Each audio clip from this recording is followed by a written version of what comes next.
Good evening. My name is not Freddie. My name is Frank Brewer. I'm with the Berlin Fire Department. I'm a lieutenant of the Berlin Fire Department. My father, Alfred Brewer, was a member of the Berlin Fire Department.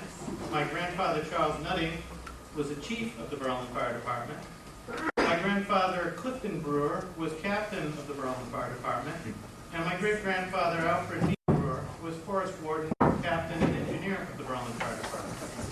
So as you can see, I have limited ties to the Berlin Fire Department. I'm going to read about the memories of my grandfather, Clifton Brewer, better known as Kippy. I forgot I had slides. This is our timeline of the Brewer family in the Berlin Fire Department.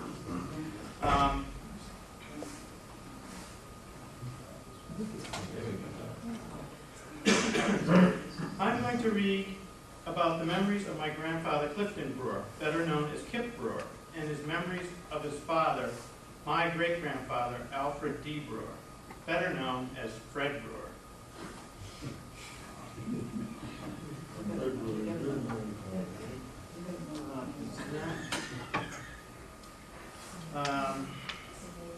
The material was compiled by my Aunt Shirley Lipka from notes her father Kip gave to her, starting in 1985. At the age of 81, he spent many hours writing about his love of the department. As the years went on, he had so much information, Shirley told him she would try to carry on after his death. She has worked 23 years compiling the organizing material. The books, newspaper clippings are on display tonight. We hope you will take a few minutes to look and maybe tell Shirley some of your stories you remember, but not all at once. Here are some of his memories. I am reading as if I was Kip.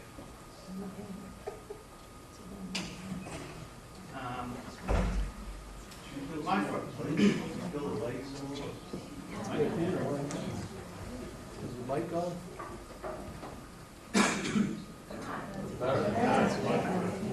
Okay. My father, Alfred D. Brewer, Fred, bought the Willis Rice Farm of 60 acres on South Street in 1910. Now 16 South Street, where Arthur Lang lives now. He was a firefighter from this time until his death in 1952, giving 40 years of volunteer service to the Berlin Volunteer Fire Department. First of all, we lived so close to the fire station that in those days there were no fire trucks. Only apparatus they had was a wagon driven by horses, and that was my father's. He usually was the first fireman at the station to get the apparatus on the way to the fire. In those days, when we got word of a fire, the whole family had a job to get Fred on his way to the fire. One had to find Fred somewhere on the 60-acre farm to tell him there was a fire. That was my mother Julia's job. One of my sisters would get his coat and boots. If it was in the winter, the extinguishers were kept in the cellar so they wouldn't freeze, and as the fire station did not have any heat. My other sister and I had to go to the cellar and bring the extinguishers up and out to the two-horse sled that my father was in the process of hitching up. We put the extinguishers into the boxes in the sled so they would not tip over. Off to the fire station he would go. In 1914, a telephone pole was put in so he could have a telephone and electricity in the house.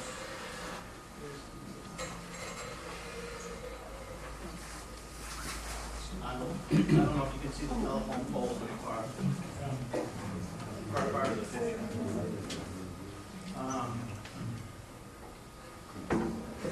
My mother would get a call that there was a fire, and she would run down to the field to tell my father.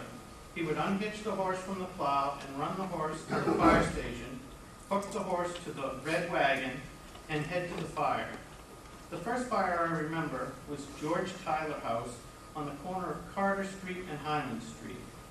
The old 3-horse hitch steam pump from Clinton came and set in at the water hole on Carter Street. By the time Clinton got there and our bucket brigade in full swing, we were able to save the ashes for the gardens. When I was 16 years old, in 1918, my father and I were milking cows by hand, and my mother came down from the house to tell my father that there was a fire. I did not know where it was at the time, but a little while later, I looked out the barn door, and I could see the fire on Pleasant Street. It was the Buxton place, which is now 60 Pleasant Street, where William Foster, Smarties, and Maycard lived. He harnessed the horses and ran the horse to West Street, where the red wagon was, and proceeded to the fire. It had about 16 extinguishers on the wagon. Guess what? The house burned down.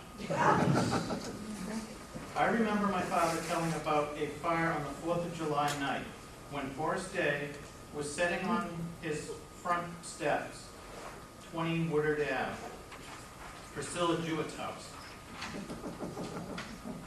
Forrest shot rockets up into the back corner of the woodwork on the Congregational Church, which is the first parish church. My father arrived with a red wagon and took an extinguisher in hand, went upstairs in the church, and went up the ladder that led to the attic and belfry. He walked across the ceiling and put the fire out. The department did not have a ladder that would reach that high at the time. The Walter J. Allen House, the first house on the right after the railroad tracks on Linden Street, will always be remembered as it was the Board of Trade Ladies' Night banquet at the town hall. Everyone was just starting to eat their ice cream when the siren blew. All the firemen got up and went to the fire and left the ladies to finish their ice cream on their own. The attic was all on fire when they arrived. They cut a hole in the roof for ventilation, and using a 2.5 fog nozzle, it licked the fire. Damage was done, but they saved the house. The fire at 26 Peach Hill Road, a stone house, they used a 230-gallon 1917 Model T truck with chains because it was in the middle of winter. It could not make Coburn Road, so Fred Brewer went up through West Berlin and up Randall Road to Peach Hill Road. Used the water hole at the Bolton Town line. Again, it burnt to the ground. Andy Drysdale's house fire on 43 South Street at the time, across from my father's farmland. Andy Drysdale was fire chief at the time. He was at the town hall setting up the branch meeting. He got a call that there was a fire on South Street. He issued a permit that day to his neighbor, so he thought his neighbor's fire got out of control. As he went around the bend in the road, he found it was a chimney fire at his house. They thought they were going to lose the house, so they emptied the house of all the furniture and anything else they could carry over to my father's field. They saved the house this time from water pumped with the 1928 knot from my father's pond. Later, they all took the furniture up to the town hall for the night and canceled Grange. People came back the next day and helped put everything back together. Most of the fires during my father's time and mine were all volunteers with just work clothes on. Families all worked together, making sandwiches and drinks for the men who went to the fires. In the 1940s, the fire department had band concerts and field days at Sawyer's Field, out back where this building is now. In 1942, Vincent Egger, Kip Brewer, and other volunteer firemen started holding pitch parties at the town hall on Thursday before Thanksgiving to earn money for the fire company in case someone got hurt fighting a fire and was unable to work, as the town did not insure them. As you see, volunteers tried their best to put out fires, but horse and wagon, bucket brigades, chemical fire extinguishers, and limited ladders, houses burnt down. But many outbuildings were saved. In 1990, before Kip passed, the family wanted to do something in his memory. Blinking safety lights were installed on a 1989 International truck, and a flashlight for inside the cab were given in his memory. The truck was on display at Old Home Day at the South Commons. Okay. I'm turning over the program to Dora Cummings, the daughter of Earl Wheeler, a fire chief of the Berlin Volunteer Fire Department. Earl married one of Kip's sisters, Hazel. I'm going to read to you memories of Earl A. Wheeler taken from his handwritten notes. It was in 1919, at the age of 19, that I first got acquainted with Berlin's fire equipment. There was the hose house, as some called it, next to the shoe shop on West Street, just around the corner from the center. Inside the sliding front doors on the left was a barrel of creosote and a half a dozen bamboo poles with brushes attached to paint the gypsy moth nests. Next to that was a cowboy of sulfuric acid and a couple of kegs of bicarbonate of soda, a couple of discarded 2.5-gallon Badger fire extinguishers with a corroded cover or a broken hose. Behind these was a practically new, rugged-built, one-horse red express wagon with a long box on each side.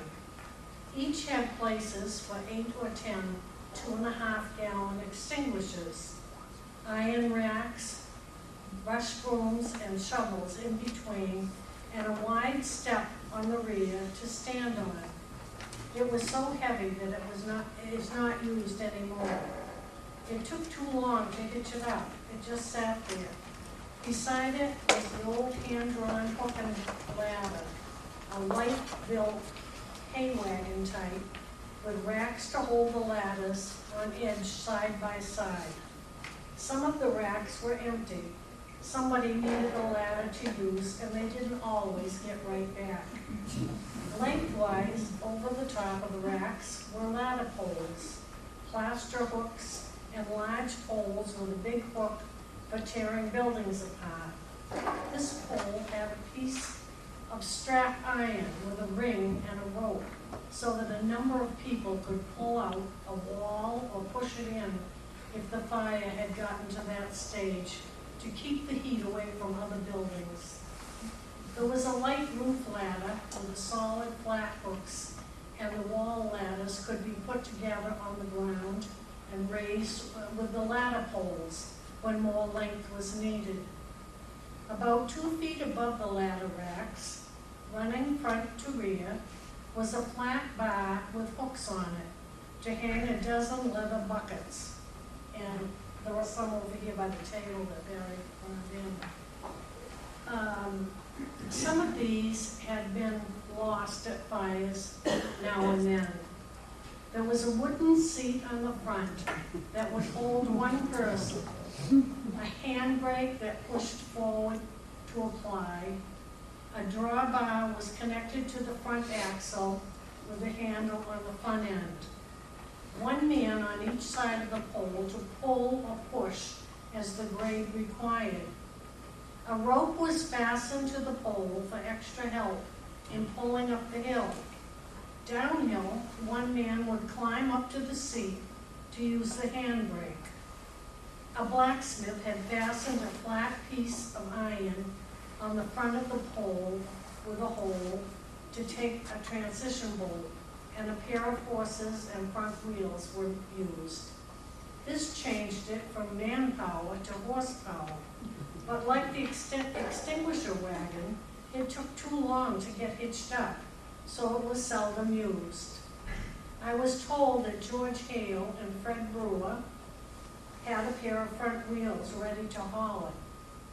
It was not the easiest thing to steer going downhill unless you used the brakes. A forest warden was appointed by the town, and he appointed deputies to assist him. The extinguishers were placed around the town with people who would take them to fires with horse and buggy. Fred Brewer, Lester Maynard, Walter Cole, Myron Wheeler, Albert Jacobs, Arthur Brewer, Waldo and Herbert Wheeler, and many others. I lived with Forrest and Grace Day on Woodward Ave for 6 years before I was married to Hazel Brewer in 1925. I learned a lot from him. He started me in the automobile business. Forrest was the town fire warden, later called Forest Warden. He was not an excitable person. We had 2 railroads, electric cars, 3 railroad stations, and 3 post offices in Berlin.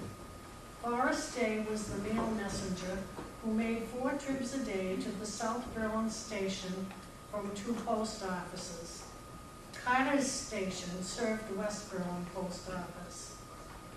There were 2 6-o'clock trains running upgrade to Clinton in those days. They were heavily loaded. The engines were steam, and firemen pushed their fires to make the grades. It was not uncommon in the dry season to have the telephone ring while at the supper table. At times, as many as 3 fire calls within 5 minutes. Forrest Day would call Fred Brewer, who was a deputy forest warden, to take care of 1 fire. Perhaps Lester Maynard in South Berlin, and Leland Maynard would go out on another. If it was in West Berlin, Lemuel Carter was called for the B&M. Arthur Brewer would take care of the fires from Carterville to Fry Road, as it was called in those days. These men were all deputy fire wardens and had 2 or 3 fire extinguishers. Forrest would leave the supper table and take the Model T Ford American La France chemical and go to the fires and help when needed. We got a call one day for Linden Street. Herman Sawyer's meadow was all on fire. I picked up the extinguisher and started for the fire. Forrest said not to use it until you have to. The wind is in the west, the railroad on the south, and North Fork on the north, and Linden Street on the east. You go up the north side of the brook and make sure it doesn't jump it.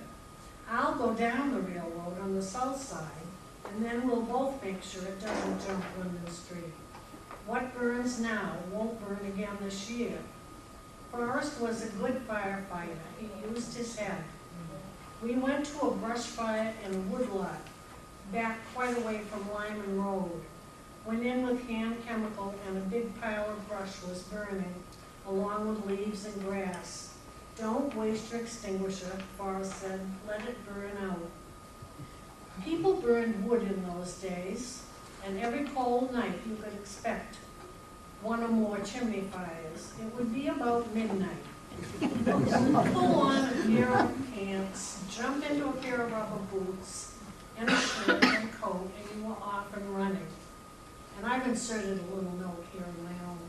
Faith Andrews Lindsay remembers that when she was a little child, she had been playing with marbles and left them in her father's, Kendall Andrews, shoes. Kendall had to run all the way down to the fire station with the marbles in his shoes. The blaze would be coming out of the chimney, so you took the ladder off the Ford, extension and roof ladder up on the roof with a hand chemical, and squirt it down the chimney. If it was bad, you turned over chemical tank and the hose. We went back to the station and recharged the chemicals hauling the water by hand and mixing it to soda. Then drop in the acid charge. By that time, it was getting along toward 4 o'clock in the morning and you were frozen. There was no dash or windshield on the Ford, so you got full benefit of the wind. We kept an old fur coat on the truck, pulled our cap down over our ears and took it on the chin. Your face, ears, and nose were frozen. Still, you had to recharge the chemical, ready for another call.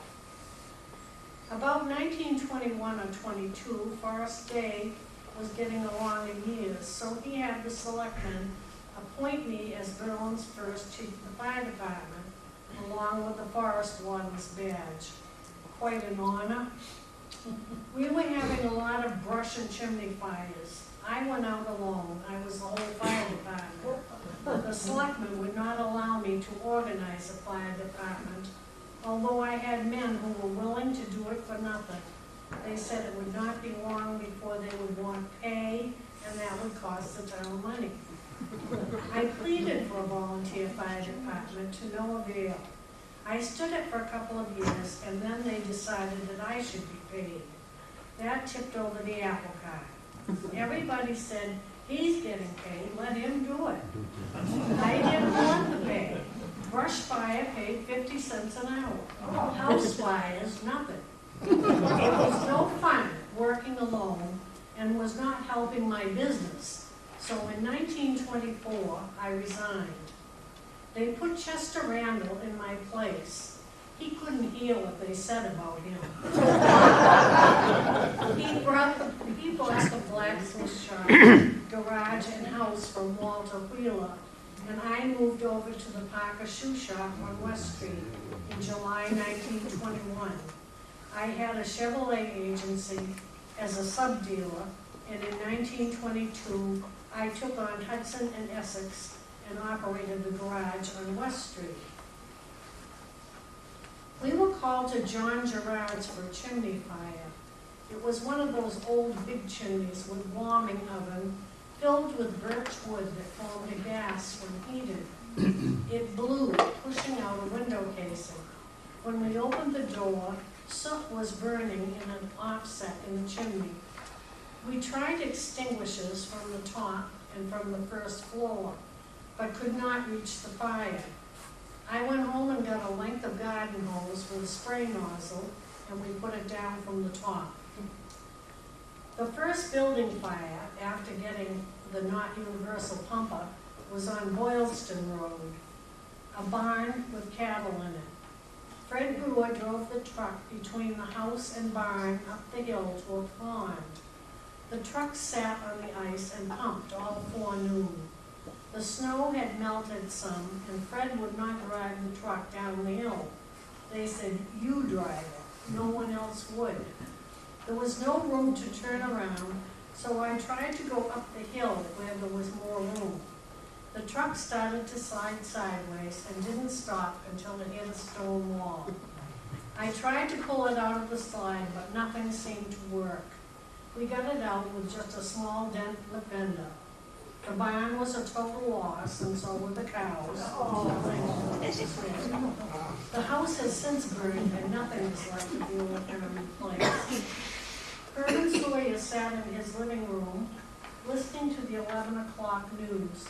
The announcer told of a $100,000 fire loss at Wheeler's Mill in South Berlin. Herman, a former chief of the fire department, had never heard the alarm. The pumper was driven over the banking and out on the ice to be able to reach the water. Coldwell's big truck had to pull it out the next day. They pumped all night. We lost the mill, but the Wheeler water wheel was saved. It was underwater. Willard Wheeler's great-grandfather was an inventor of water wheels. There was also a single-cylinder Olds 25 horsepower gas engine in the mill that was used when the pond was low. You don't see those anymore. The mill and the building around it had been the scene of a number of fires in the past. Alfred Durston, Fred Brewer, was probably the best firefighter that Berlin ever had. He was one of the first men out and the last to leave. He was elected captain of the fire department and held that office until he died. He could make better use of the fire extinguishers of that day than any man on the department. He was always sent in with the first extinguisher, and the men were to take their extinguishers up the fire line for him to use. He put his thumb over the nozzle and could put out more fire with less extinguishers than any other man in the department. The young fellows resented him giving them orders and were going to replace him with a younger man. He was getting along in years. Election was coming up, and the sentiment of the younger group was to kick Fred out. I resigned as fire engineer and asked to have Fred Moore put in my place, which they did. At the election of officers, Fred Moore was again elected captain. The fire engineers ran the department and elected one of their members as chief engineer. Clifford Wheeler had been elected to that position for a number of years and really enjoyed that position. He was always out to all the fires. We had a fire drill once a month, laid out the hose at some location to familiarize the men with the conditions. The hose should be used and repacked at least once in 3 months to keep it in good condition. Hose left in the body longer than that would deteriorate at the bends. On our fire drills, we picked a spot that we were not familiar with to lay out. We would locate the nearest water, make the lay, check the pressures at the pump and at the fire. We knew what to do if we ever had a fire at that location.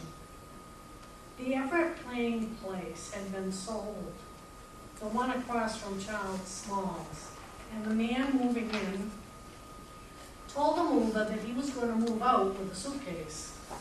We had a drill at that location, laid hose from the water hole in the brook this side of the Hubbards. We had to lay out over 1,000 feet of hose. We used a 3/4 inch tip. It took us so long to make the lay that it encouraged the man to try to burn the house. Within a week, we got the call for the Everett playing place. Fires had been set in 3 cupboards and were easily put out. The house is now owned by Mrs. Carl Barter and has been the scene of 2 fires since the Barters owned it. The first was the barn. It took out the top story, but the barn was still standing. The second fire was the house. The painters were burning off the paint with a blowtorch, and the fire started in the petitions, causing a lot of damage. It has been all fixed up and is better than ever before. We had a fire at Bent's on Pleasant Street, now owned by Goretz. As you can see, these notes were written quite a while ago. Eugene Troop was living there at the time. He left a pipe in his jacket pocket laying on the couch.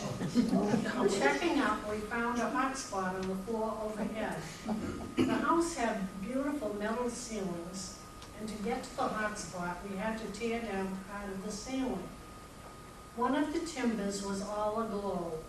One of the firemen didn't want to pull down that beautiful ceiling, but E. Sawyer was fire engineer at that time, and he said, pull it down, insurance will pay for it.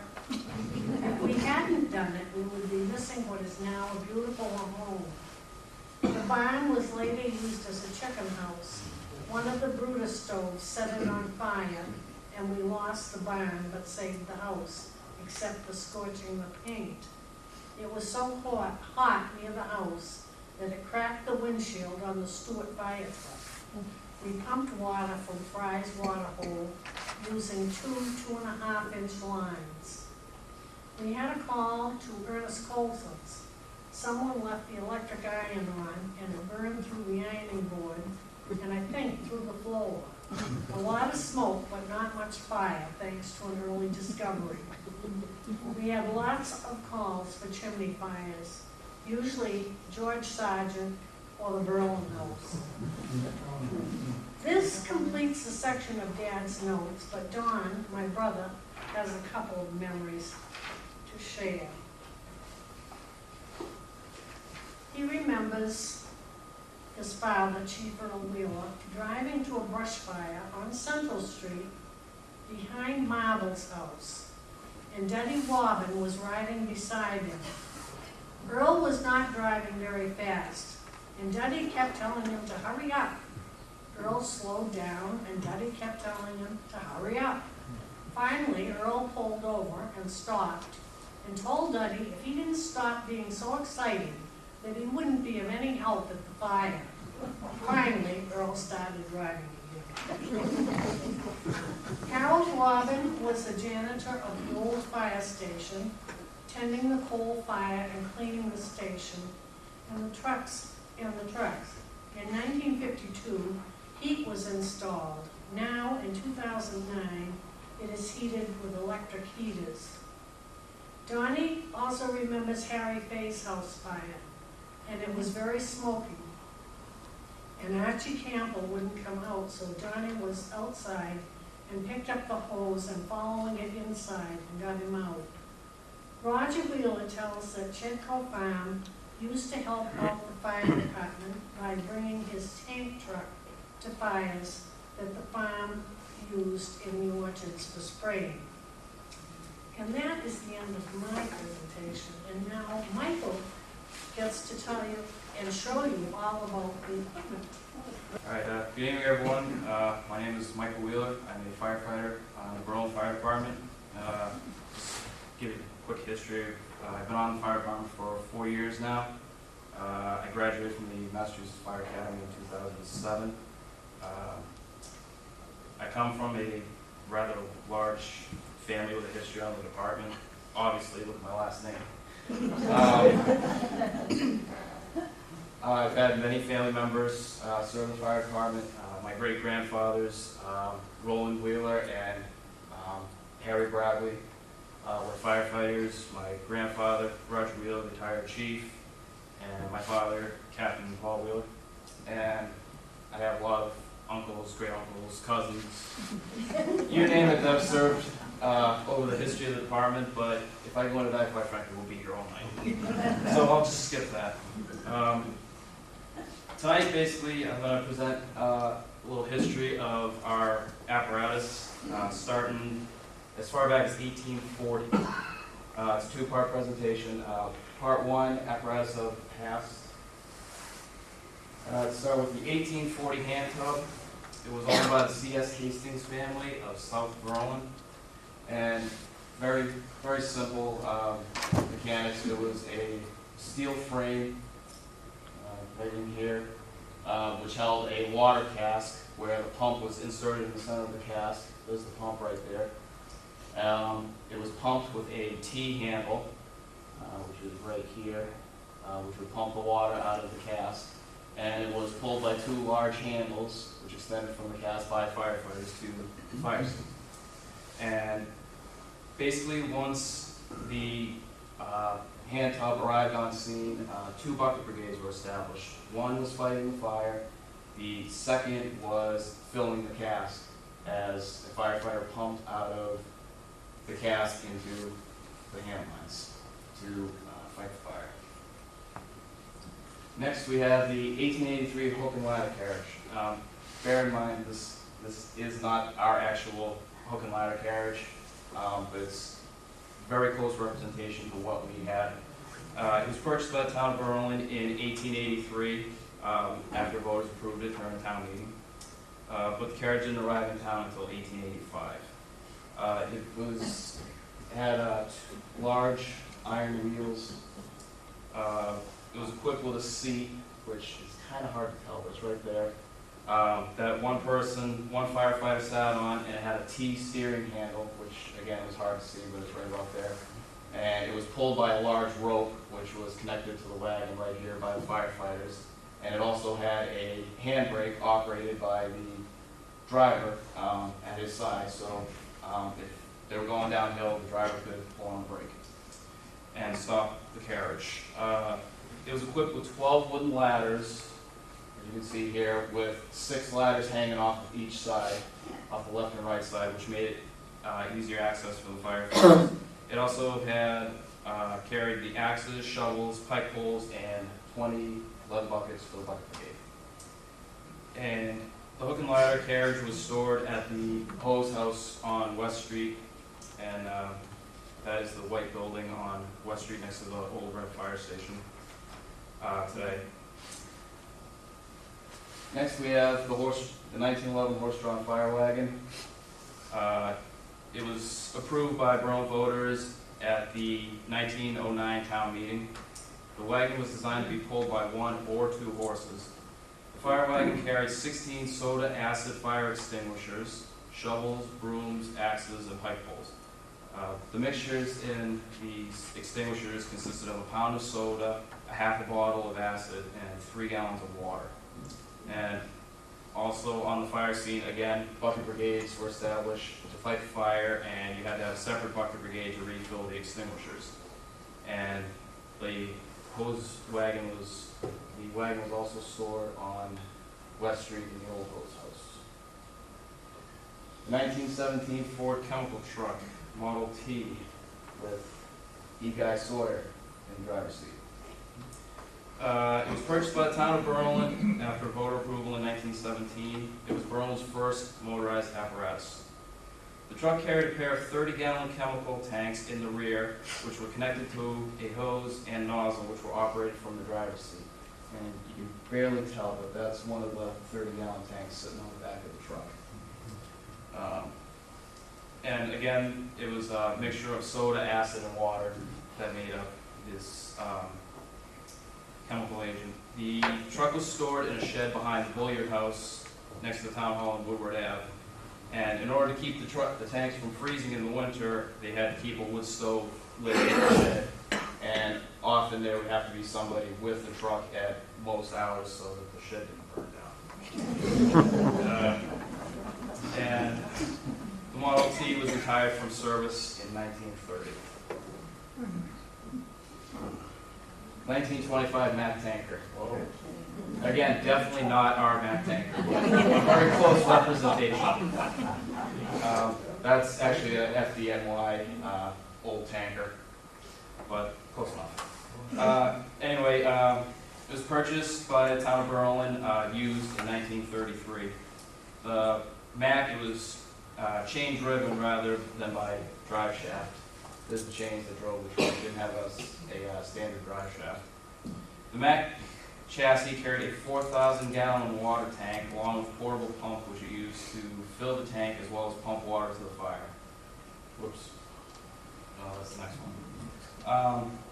It also carried a 10-foot, 2.5-inch diameter hard suction hose as well as 1 1/8 forestry hose.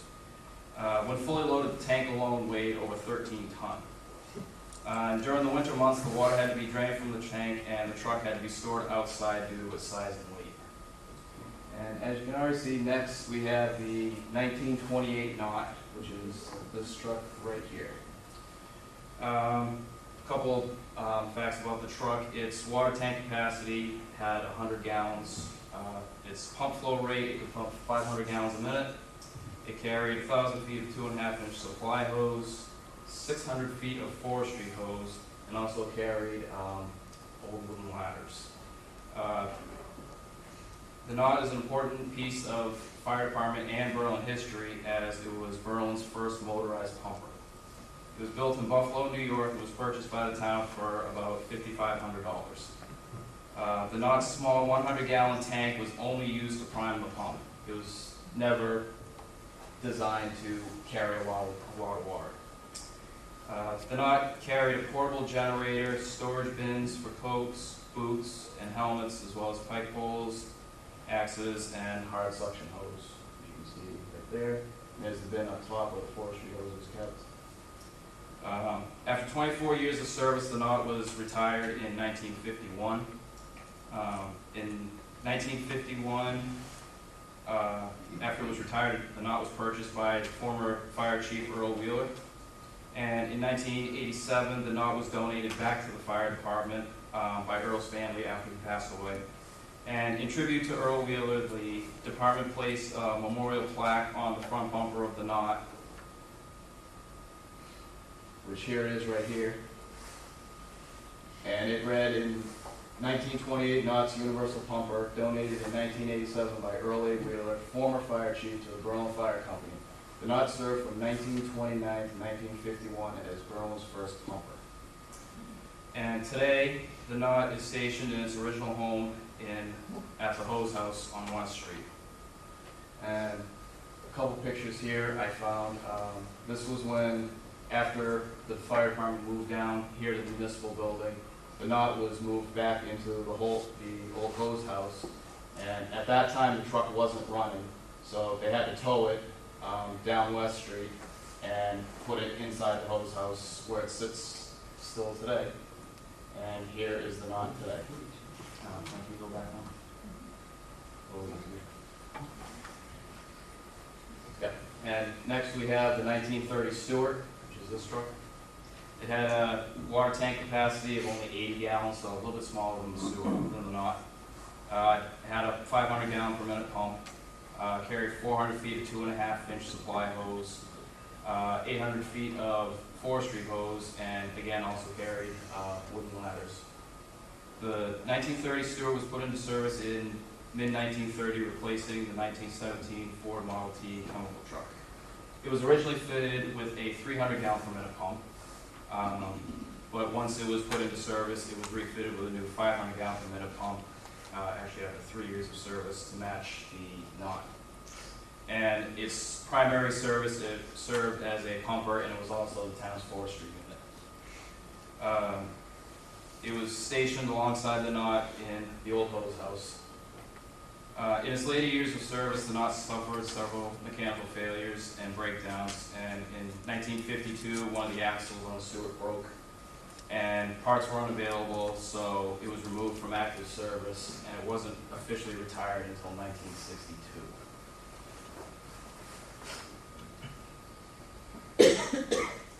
Engine 2 is a 1947 Ford Farm. It has a 300 gallon water tank capacity, a 500 gallon per minute pump. It carried 1,200 feet of 2.5-inch supply hose and 300 feet of 1.5-inch attack hose. Also carried approximately 1,000 feet of 1.125-inch forestry hose on a reel. It carried a 36-foot extension and a 14-foot roof ladder. It was purchased from the Fire Company in Woodville, which is in Hopkinton, Mass. It served as the attack pumper and forestry unit. Its 500 gallon per minute pump, it was efficient in moving large volumes of water over long distances to fire scenes. And it was retired from active service in 1970.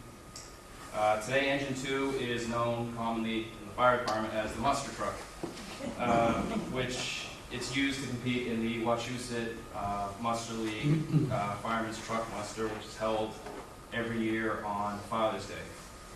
And the truck is maintained by the members of the muster team, and it is currently stationed at the old hose house on West Street. Engine 3, 1944 Ford Farm. Engine 2 is split.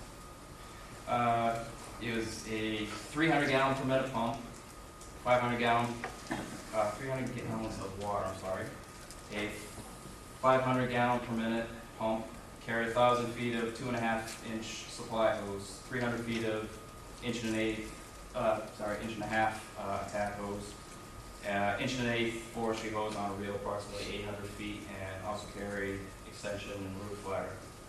It was purchased secondhand from the Fire Company in Woodville at little cost to the town of Berlin. It was basically a leftover. It was sitting on the lot. It replaced the Stewart as pumper and forestry unit. Basically, the town was needed to replace a forestry unit at the time, so they went to the Fire Company, and this was sitting on the lot, so they said, hey, we need it, we'll take it. So, forestry equipment from the Stewart, including 6 pump cans, shovels, and all the forestry hose were taken off the old Stewart before they got rid of it and put it in service on Engine 3. And in 1987, Engine 3 was purchased and restored by Chris Leary of Newton, Mass. And today, Engine 3 is used for charity events and also participates in many regional parades and events. And this was actually a picture that he sent to the fire department, showing us that he had the truck, he was taking care of it, and it's still serving the public in some way today. Engine 1, 1952 International Farmer. It had a 1,000-gallon water tank, it had a 600-gallon per minute pump, carried 1,400 feet of 2.5-inch supply hose, carried 300 feet of 1.5-inch attack hose, and carried extension and roof ladders. Again, purchased from the fire company. Engine 1 was put into service on August 6, 1952, and this truck replaced the knot. Engine 1 served as a tap pumper and a tanker. In 1988, Engine 1 was redesignated Engine 7 after the new 1988 International Fire was put into service. Engine 1, which is now Engine 7, continued to serve the town of Berlin for several years until served basically as a tanker until the early 1990s when it was retired. And basically, a simple story from 1 to 7 was it was easier to change it to a 7 than to repaint the whole door.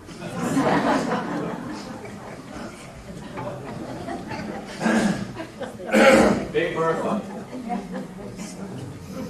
Big Bertha was a 1952 GMC tanker.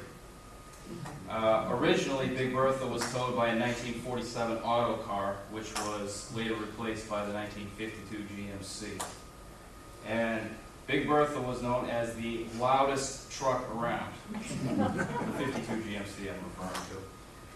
Berlin residents and even residents of surrounding communities claim to hear the truck leaving South Street Station every time it went out on a call. Big Bertha was a former military oil tanker which was cleaned and repaired by the members of the department. The 52 GMC had a 471 Detroit engine, 5-speed transmission, 2-speed rear end, and no power steering. That's not the best part. The best part is Big Bertha pulled a 5,500-gallon tank on a single axle. The sheer size and weight of the tank made stopping, needless to say, extremely difficult. And this is actually a picture of the 52 GMC. On top is Andy Munter, Donnie Baum, Duncan Baum, Bobby Munter, Gordon Orr, Charlie Yeager, and the bottom, my grandfather, Chief Wheeler.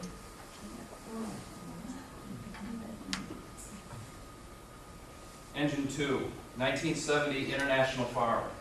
It had a 500-gallon water tank, 750-gallon per minute pump, carried 2,700 feet of 2.5-inch supply hose, and 400 feet of 1.5-inch attack hose. It also carried 600 feet of forestry hose, 1.1-inch forestry hose, and also carried a 37-foot extension ladder. Purchased from the fire company, Engine 2 was put in service in mid-1970, and it replaced the 1946 Ford. The 750-gallon per minute pump was the largest pump compared to any of its predecessors in service, and also carried 3 times more hose than the 1946 Ford. It originally carried 2.5-inch supply hose and later became the first piece of apparatus to be fitted with 5-inch supply hose, making it more effective as a large volume pumper. And Engine 2 was retired from service in 1996. Engine 3, 1975 International Fire. It had a 1,500-gallon per minute tank, a 750-gallon per minute pump, carried 1,100 feet of 2.5-inch supply hose, as well as 700 feet of 1.5-inch attack hose, and a small amount of forestry hose, about approximately 200 feet. And it also carried a 36-foot extension ladder. Engine 3 was designated as the attack apparatus and tanker.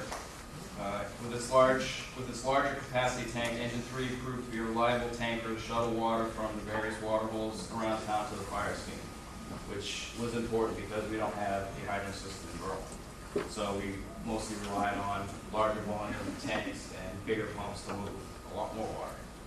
In its later years of service, Engine 3 was fitted with a new 5-inch supply hose, which was becoming more common on apparatus for rural firefighting at the time. And it was retired from service in 2004. Ladder 1, 1951 Persh tiller. Ladder 1 was purchased secondhand by the town of Berlin in 1986. The open cab Persh, right there, pulled an open cab tiller trailer with an 85-foot hydraulic aerial ladder. Ladder 1 carried several pike poles, axles, and other small hand tools for operations, including chimney fires and ventilation operations. It did not have a pump, and it carried approximately 100 feet of hose. If the ladder was needed for a master stream, the hose would be secured to the ladder while the nozzle would be secured to the tip. Right here, there's the nozzle. You can see the hose actually running up the ladder. And to control the nozzle, it was controlled by a length of rope. And ladder 1 was retired in 1988.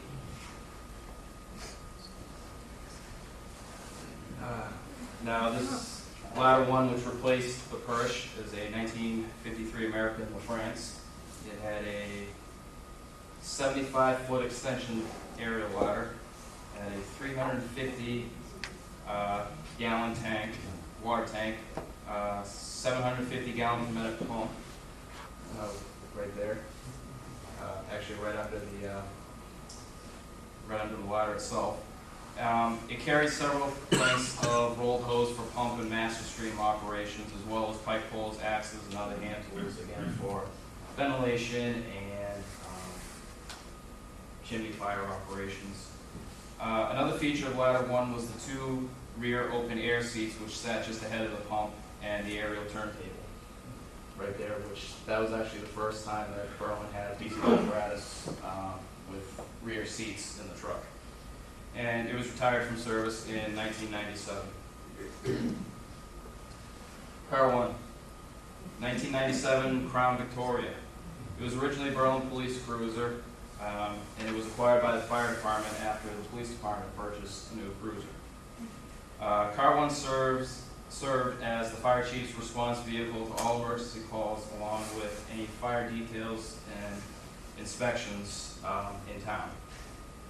In late 2007, 2008, car kept breaking down a lot, so repair costs were exceeding budget, so the car was retired. Car 2, 1977 Dodge 4-wheel drive 1-ton pickup. In 2007, the fire department obtained this Dodge 4-wheel drive pickup on loan from the Federal Access Property Program. Car 2 initially served as backup piece for a failing engine 4, which you'll see later. Due to engine 4 remaining out of service for much of the 2006 brush season, the department decided we needed a backup. Car 2 also served as a transportation vehicle and carried extra equipment to and from the fire scene, and was also used for inspections and fire details.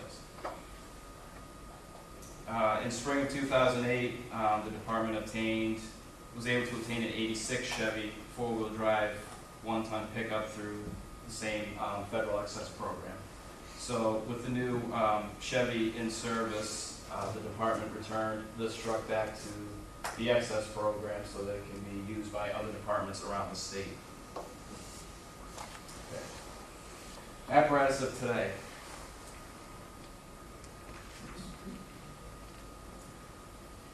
Engine 1. Engine 1 is a 1987 International firework. Had a 1,500 gallon water tank. Has a 1,000 gallon per minute pump. Carries 1,500 feet of 5-inch large diameter supply hose. 300 feet of 1 3/4 attack hose.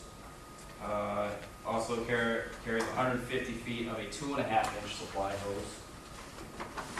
Right there. And those are the 2 attack lines. It also carries a 28-foot extension, 14-foot roof ladder, and its mission is attack pumper and tanker. It was purchased from the fire company, and it was placed in service in 1988.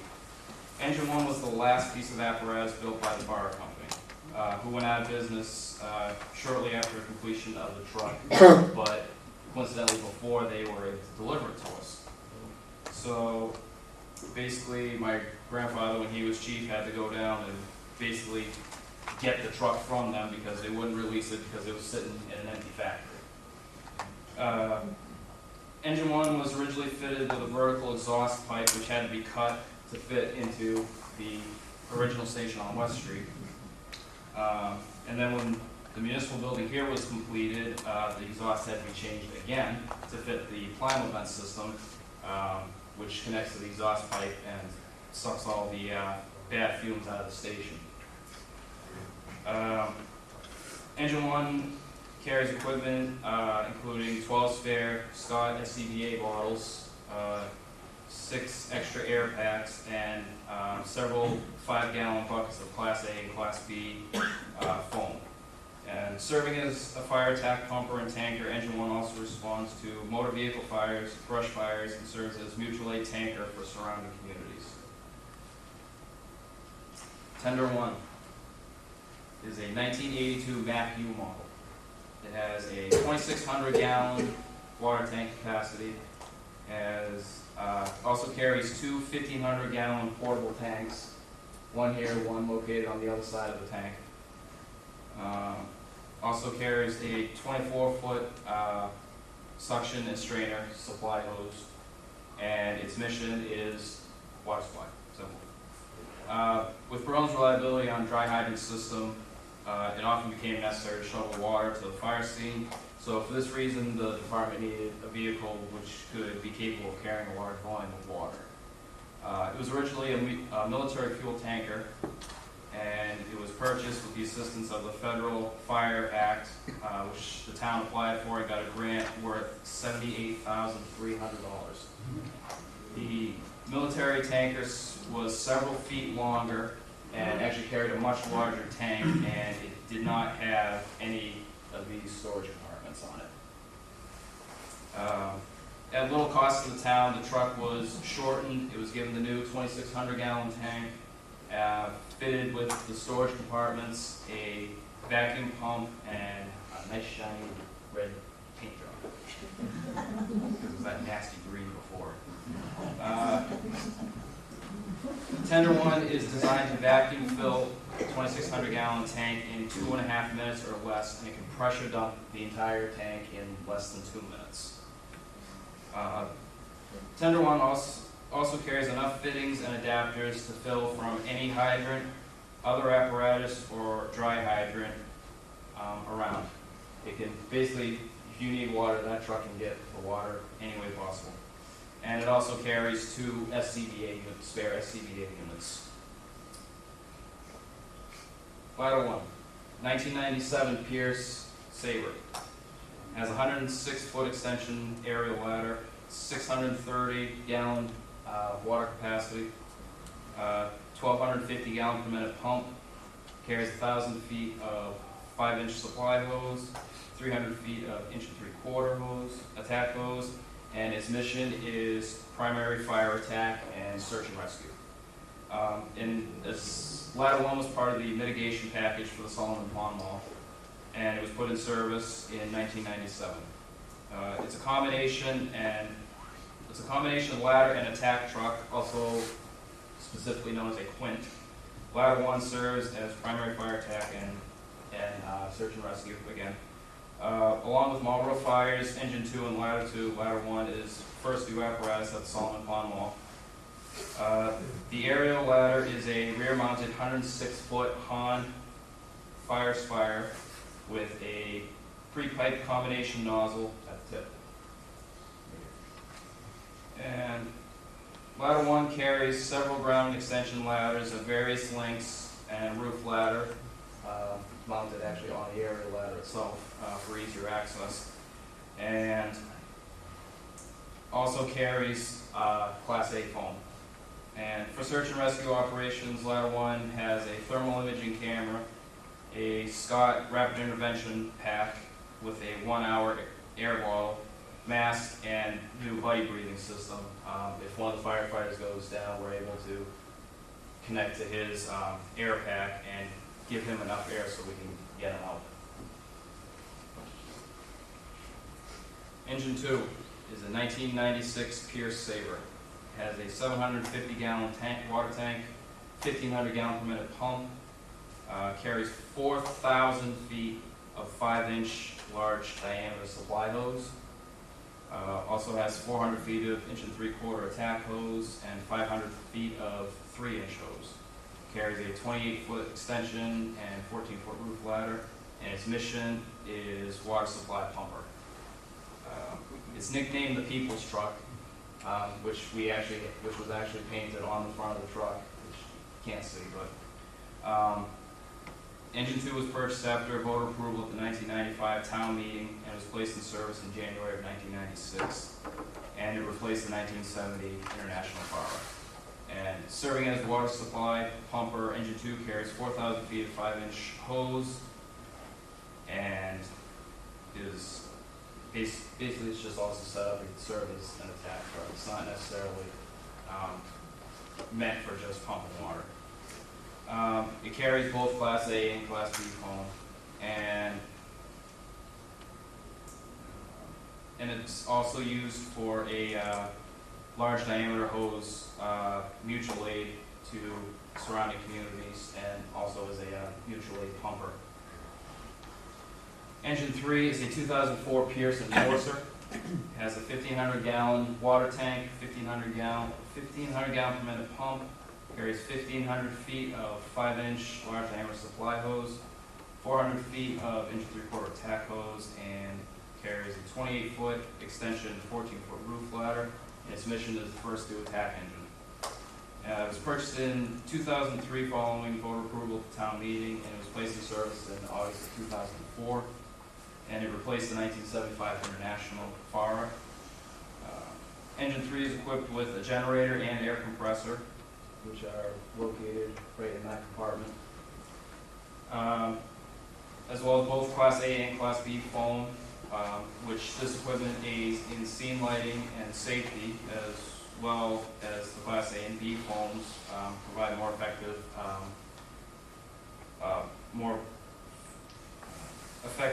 means of attacking the fire and extinguishing the fire.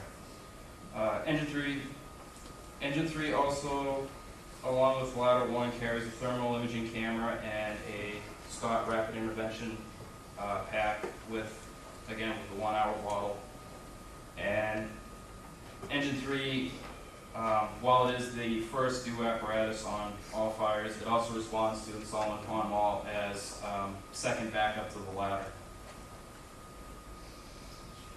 Engine 4 is a 1963 International Fire 4-wheel drive. It has a 350-gallon water tank, 500 gallon per minute pump, 400 feet 2.5-inch supply hose, 200 feet of 1.5-inch attack hose, and also carries 2,200 feet of forestry hose on a reel, which is not this one, but one on the back of that, on the back of the apparatus. It also carries all the essential equipment for extinguishing a brush fire: forestry hose, chainsaw, shovels, and old pump cans, which are worn on the backs of firefighters, which are here. One important feature of Engine 4, again, is its 4-wheel drive capability, which allows the apparatus to go off the road and into the woods if necessary to chase down the fire. It suffered several breakdowns in between 2006 and 2008, and continued mechanical failure and various problems with the truck, and it's become unreliable to the department. And it's scheduled to be retired and replaced in the spring of this year. Again, thanks to town voter approval this past year for voting us a new Ford. Car 1, 2005 Ford Crown Victoria. Again, it was originally a Berlin police cruiser, and the department acquired it after the police department got their new cruiser.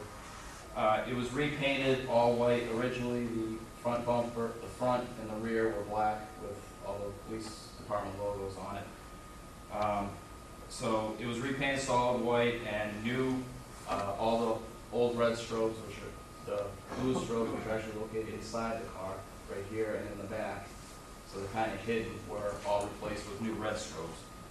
And again, it serves as the chief's response vehicle to emergency calls, along with with use for the department for fire details, inspections, and any other department-related business. And finally, Car 2. Car 2 is the 1986 Chevy four-wheel drive, one-ton pickup. In late 2008, the fire department obtained this pickup on loan, again from the federal excess property program. It was originally Westminster's forestry unit, and it replaced the old 1977 Dodge that we had, which was also on lease from that program. And Car 2 serves as a secondary forestry unit as well as a transport vehicle, again to bring equipment to and from the fire scene. And it also serves as a fire detail and inspection vehicle, basically just eliminating the need for firefighters to use their personal vehicles for department-related business. And that is it for me.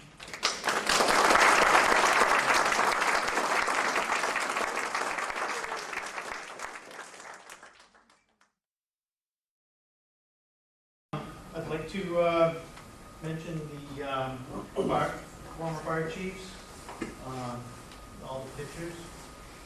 We're going to hang those in the office building after the meeting. And the flowers are in memory of all the firefighters. I have the list. I lost the list. Okay. First fire chief, actually fire warden, Forrest Day, served from 1920 to 1921. Next is Earl Wheeler. He served from 1922 to 1923. Chester Randall served from 1924 to 1925. And Herman L. Sawyer served from 1925 to 1926. He died in 1968. Albert Pratt served from 1927 to 1928, and he died while chief. Clifford H. Wheeler served from 1928 to 1946. He died in 1968. Andrew Drysdale served from 1947 to 1948. Earl Wheeler, again, served from 1949 to 1952. He died in 1987. Charles E. Nutting served from 1952 to 1963. He died in 1998. Roger E. Wheeler served from 1964 to 1990. And he's sitting in the front row.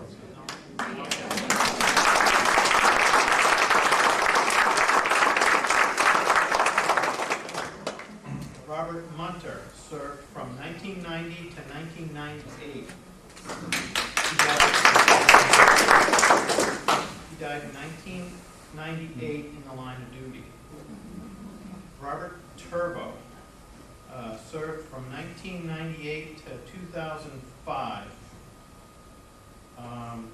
Bruce Ricard served from 2005 till we don't know when. Still in the room? Right here. Okay. Still in the room. Okay.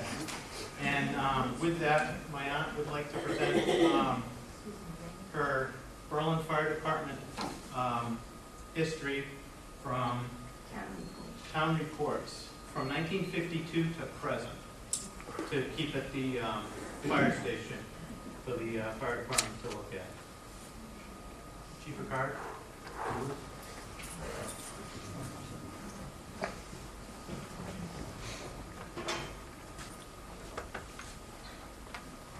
And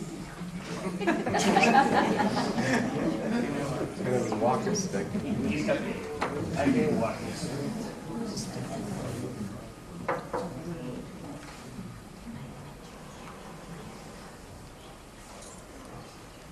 If it weren't for Roger, we'd have to have a lot more space for pictures.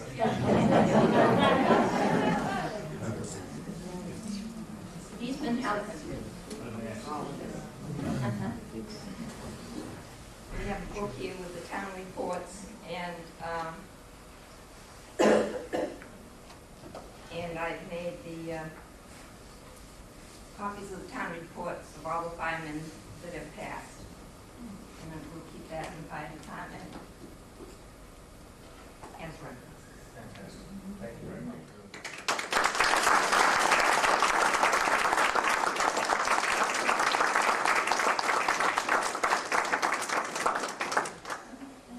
And I want to thank everyone that has helped me to do all of this. That's what this Oh.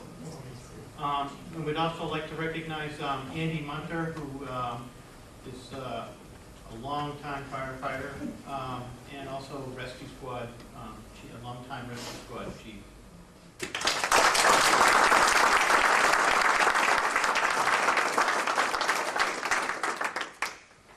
Now, I guess that's the end of our presentation. I see that there are refreshments out there, I believe, right? That's the next thing on the agenda. And also you're invited to come up to the fire station. The doors will be open. You can tour around, grab a firefighter, and ask questions.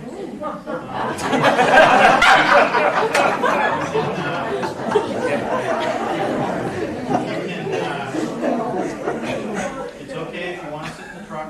It's perfectly allowable. No starting them up and driving them. Oh, there's a display. I don't know if everybody caught it on the way in. There's also a display outside. Barry was kind enough to find the leather bucket from the hook and ladder, and also there's a wooden ladder from one of the original trucks out in the hallway.